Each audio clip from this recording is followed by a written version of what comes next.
Hello बच्चों, let's read the question.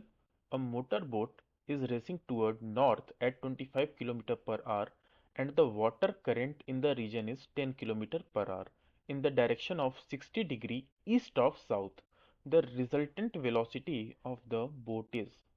Question को मैं डायग्रामेटिकली रिप्रेजेंट कर देता हूँ. ये हमारा एक्स वाई प्लेन, इसमें ये नॉर्थ, ये साउथ, ये ईस्ट और ये वेस्ट.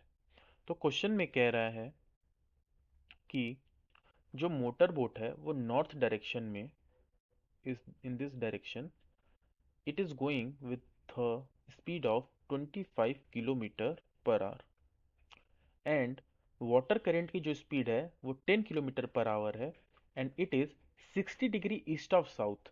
तो यहाँ से हम चलेंगे 60 degree, this is 60 degree east of south, और इसकी जो वैल्यू है that is 10 kilometre per hour. तो the resultant velocity of the boat will be. Question में अब हमको इसका रिजल्टेंट वेलोसिटी बताना है. तो एक वेलोसिटी v1 ये है, दूसरी वेलोसिटी v2 ये है. दोनों के बीच में जो एंगल है, अगर ये 60 है तो ये 30 होगा और ये 90 है. तो जो इन दोनों के बीच में एंगल है डेट इज 120 डिग्री.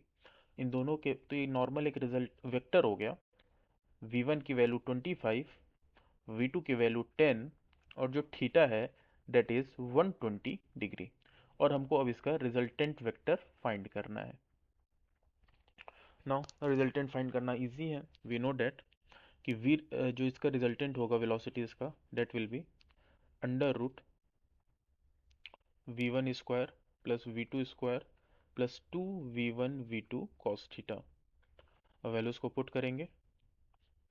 25 का स्क्वायर प्लस 10 का square plus 2 into 25 into 10 into cos 120. ठीक है. कॉस 120 की वैल्यू -1/2. सॉल्व करने पे ये आएगा 22 किलोमीटर per hour.